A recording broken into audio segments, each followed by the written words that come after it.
araw mga kaparehas, narito po tayo sa Barangay San Francisco, Bulacan, Bulacan, na kung saan ay makapanayan po natin ang butihing Pangulo ng ating Tricycle Driver Association dito po sa bayan ng Bulacan, Bulacan na si ginagalang Pangulong Norman Morelos. Sir, kumusta na po ba kayo, Pangulo? Buti naman. Okay.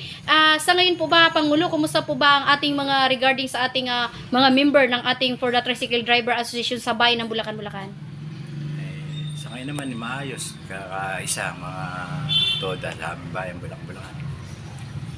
Sa bago namin tinatag na 14 toda ng miiral na mga samahan. May kanya-kanya ng toda sa bawat barangay. Okay. So, sir, regarding po sa ating, tayo po ang Pangulo, ano po ang ating mga programa na ihahati dito sa ating mga tricycle driver? Unang-una na po, yung sa uunahin ko na sa kooperatiba na hiniling nga po namin kay Mayor Berhel at kay MA Doc Ray Gloria na makapag kami ng kooperatiba para makatulong sa mga toda sa aming bayan. Okay. Ang inyo pa pong karagdagang mga priority, sir, sa pag-unlad po ng ating mga tricycle driver o tinatawag nating mga karagdagan pang mga activity po? Unang-una nga yung ibang mga pagawain dito, yung mga terminal ay nilalapit din namin sa barangay para yung mga sabihin natin mga CR ay mayayos para meron silang mga lugar na. Tsaka po yung mga tent na nung una nakahingi po kami kila Gov, kila Best Buys Aika, kay Cons Benjo. Lalo-lalo na sa panahon ngayon, medyo summer, baka yung ibang politician natin makapagkaloob din sa amin para magisilungan ng mga toda namin membro.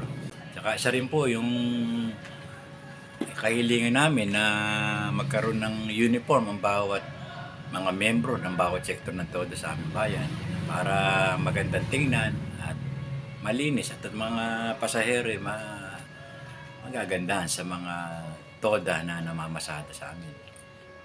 Nagiging medyo maayos silang tingnan. Okay. So panawagan na lang po, sir, o mensahe po sa ating lalo po sa ating mga member ng mga kapwang tricycle driver natin dito po sa bayan ng Bulacan, Bulacan. Bali po, ang ko lang po, yun nga po, medyo minsan nakakatanggap po tayo nung mga reklamo na yung nakakasingil po sila ng mataas, hindi na po nakatama sa permit text po natin. Sana po, tsaka po unang-una yung mga estudyante, mga senior, ipatupad yung mga discounted na dapat may discount po yun para maganda po, maging yung mga toda natin. At panawagan ko rin po na sana po tayo sumunod sa mga panuntunan sa toda. Gaya po nung paniningil natin, tsaka po yung pag-uugali natin, maging mapait po tayo sa mga pasahero natin dahil dyan po nanggagaling ating kabubuhay. Kaya po, yun lang po panawagan ko. Magkaasa po tayo mga toda na maging karespeto sa ating mga pasahero. Ati ko rin yung pala yung mga pamunahan sa federasyon, sila board chairman Abong Peña, Maximo Nicodemus, mga pangulo ng bawat sektor sa Bulacan, Bulacan. Binabati ko po. At binabati ko rin po si Working Mayor Berhan Meneses, si Vice at ang bumubuo ng Sangguniang Bayan at mga pangulo ng bawat sektor ng toda sa bayan ng Bulacan.